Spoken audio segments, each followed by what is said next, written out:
I have a question for you. What matters more? What someone says to you or what they do? For a long time, I would have said words. What people said to me really mattered. I believed that if someone told me they cared, that they meant it. If they promised something, they'd follow through. I used to think, why would someone lie? Why would anyone need to lie to me? I wore those Pollyanna glasses for most of my life. I believed the best in everyone. And boy, did I get caught more than once, trusting what someone said instead of watching what they did. I just assumed people were like me, genuine and trustworthy. Someone even said to me recently, if you can't trust Grandma Kate, who can you trust? That really stuck with me because I try to live with honesty. I try to mean what I say, so I figured most people did too. But lately, I've learned the hard truth. Some people lie, outright, boldly, and repeatedly. And what's worse, they lie with a smile, with soft words, with all the right phrases. But here's the kicker. Their actions, they tell a different story. And when that happens, when someone you care about says one thing but does another over and over, it's like a stab to the heart. That sharp, sinking feeling of, wait, I thought I could trust you. It takes your breath away. It shakes your foundation because it's not just about what they did. It's about what it meant, and that's betrayal. And the consequences of that kind of betrayal run deep. It doesn't just break your trust in them. It can make you question your own judgment, your worth, even your ability to know what's real. So today, I'm exploring which matters more, words, actions, or both. And more importantly, and how do we heal when someone's actions keep breaking the promises their words make? Welcome to the Lessons for Life with Grandma Kate podcast. Each week I share stories, reflections, and gentle guidance to help you navigate life's relationships, especially the ones that start with yourself. I'll discuss topics such as learning to say no when something doesn't feel right, finding your voice, and working through everyday conflicts with kindness and courage. These aren't just skills. They're the building blocks of self-esteem and can help you live with more clarity, confidence, and heart. New episodes drop every Thursday, so hit that subscribe button and join me on this journey. And hey, if something here speaks to you, leaving a quick review helps others find it too. Like a lighthouse, steady and strong, let's shine a little brighter today. You've probably heard the saying, actions speak louder than words. My mom used to say that to me all the time when I was growing up. She'd pull it out when what I was saying didn't match what I was doing. And she was right. Words matter. But it's when words and action match that trust starts to grow. As parents, our words matter more in those early years because infants aren't able to see or understand what our actions mean. They're listening closely to what we say, and they feel the energy behind it. They hear the tone in our voice. They watch our faces. They know when we're really there with them and when we're somewhere else in our heads or staring at our phones instead of looking into their eyes. And that matters more than we often realize. As kids get older, they start to notice when things don't line up. They pick up on the cracks between what we say and what we actually do. And boy, do they remember. They remember the promises we didn't keep. That's when actions start to matter even more than words. And it doesn't stop in childhood. In adult relationships, it's the same. If someone keeps saying to you, "I'm sorry," but nothing ever changes, those words lose all meaning. And I think that's when the real damage begins, when what's being said and what's really happening don't line up. That disconnect pulls us apart inside. And when that gap between words and actions becomes a pattern, especially with someone we are close to, it crosses a line. It stops being just frustrating and starts feeling like betrayal. Betrayal isn't just about hurt feelings. It's not just about being disappointed or let down. Betrayal is a deep emotional wound that your body feels. To me, betrayal is when someone breaks your trust in a way that feels personal and intimate. It's not just about the action they took. It's about how that action made you question everything you thought was safe and true. You trusted them. You believed in them. And then suddenly, the ground under your feet shifts. Betrayal doesn't always come with yelling or big drama. Sometimes it comes with silence, fake apologies, and those soft words that sound perfect but lead nowhere. That's why it's so confusing. You feel something's off, but they keep saying all the right things. And deep down, you start to wonder, hey, am I overreacting? You're not. You're finally realizing that their actions do not match their words. The effects of betrayal on the brain are very real. When we feel betrayed, especially when it happens repeatedly, our brain goes into survival mode. We produce more cortisol, the stress hormone. Our nervous system becomes stuck in fight, flight, or freeze mode. We can't think clearly. We may stop sleeping well. We question our own judgment. And sometimes we stop trusting not just the person who hurt us, but we stop trusting ourselves. And that's not your fault. That's your body doing what it's designed to do, protect you. It's saying, ouch, that hurt. Let's make sure that doesn't happen again. And sometimes betrayal comes from within. The part that's hardest to admit is when we betray ourselves. We betray ourselves when we ignore red flags because we don't want to deal with conflict. We say yes when we desperately want to say no. We make excuses for people who keep hurting us. We go silent when we know we need to speak up. Over time, we chip away at our own self-trust. We stop believing in our own voice, and rebuilding that takes work. But it's possible.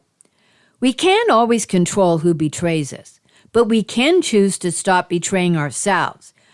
We heal by becoming someone we can count on again, by keeping our own promises, by saying what we mean and following through, by treating ourselves with the same respect we spent years begging from others. Even if we're still in the middle of a toxic relationship or still recovering from one, we can begin to heal by coming back into alignment, step by step. Now let's get real about toxic relationships. You may not even realize you're in one until you feel like a shell of yourself. Sometimes it's just a feeling that something's off. You feel anxious, confused, like you're walking on eggshells, but you can't point to one big thing. That's because the toxicity shows up in little patterns that wear you down over time. It might look like someone saying they'll change, but nothing actually shifts. They say they'll be there, but never follow through. They twist things around so everything feels like it's your fault. They give you just enough to keep you holding on, but not enough to feel truly safe or valued. Here's the part that's hard to admit, but also freeing. Sometimes we stay stuck in those relationships because we're unknowingly participating in the cycle. We apologize even when we're not wrong. We shrink to avoid conflict. We focus on fixing them instead of protecting our own peace. We keep hoping they'll change if we just try a little harder. But if nothing changes, nothing changes. Healing starts when you stop reacting to their patterns and start responding to your truth. That means no longer explaining yourself over and over again. It means choosing to pause rather than snap. It means speaking up with clarity instead of remaining quiet to maintain peace. It means saying no without guilt because you know you're worth protecting. It also means taking your energy back from trying to change them, instead asking yourself, what do I need right now? What would feel kind to me in this moment? Because even if they don't change, you can. When you choose a new response, when you show up differently, when you stop playing the same role, you begin to break the pattern. You stop feeding the cycle, and that's when healing starts to take hold. Healing isn't always about leaving. Sometimes it ends. Sometimes it transforms. But no matter what, healing is about living differently, choosing peace, choosing truth, choosing yourself. It doesn't come all at once. It happens in the little choices you make differently now, one quiet act of self-respect at a time. Healing looks like no longer trying to win the argument. You don't need to prove your worth anymore. You don't need to defend your boundaries over and over. You just live them. It looks like saying, no thank you, without needing to explain. It's walking away from drama without guilt. It's saying, I won't be part of that conversation, and standing by it, not with anger, but with calm self-respect. Healing actions also manifest in how we speak to ourselves. When we stop blaming ourselves for what someone else did, when we talk to ourselves about the way we wish someone had spoken to us, when we say, you did your best, or you didn't deserve that, or you're allowed to rest now. And slowly, you stop chasing love. You start becoming it in how you talk, in how you move through your day, in how you care for your own body, your time, and your energy. These are healing actions. They send a message to your nervous system that says, it's safe now. We're not in survival anymore. And from that place of safety and self-trust, everything starts to shift. You become the proof that healing is possible. Here's what I want to leave you with. Healing is never about changing someone else. That's not our job. Our work is to change how we show up. Even if they never change, even if they don't understand, it's about choosing a different way of being. And here's the beautiful part. When you stop playing the same role in the same old pattern, people notice. They might not say it out loud, but they feel it. Some will lean in, some will back away, Some will test your limits even harder. And once in a while, someone will change. Not because you made them, but because you stopped feeding the cycle. Sometimes healing the relationships means healing your role in it, even if the relationship doesn't survive. And that's where the real work is. It takes courage to say, I'm not going to betray myself just to keep the peace. But when you do, that's where alignment begins. When your words and actions finally match, you start to feel whole again. You stop needing other people's approval. You stop second-guessing your value. You trust yourself. Your words still matter, but your actions, they show the world who you've become, and even more importantly, they show you. So wherever you are right now, still in it, just coming out of it, or rebuilding from the ground up, remember, your healing doesn't depend on their change. It begins with your alignment. And that's where your peace lives. Whether you're standing up for yourself, having an honest conversation, or working through a tough moment with someone, remember, you're building positive relationships one skill at a time. Don't just learn these skills, live them. That's when the magic happens. If this episode has motivated you, hit follow for more life lessons from Lessons for Life with Grandma Kate. And if no one has told you lately, everything will be okay. Tomorrow is a new day, and with it comes new hope.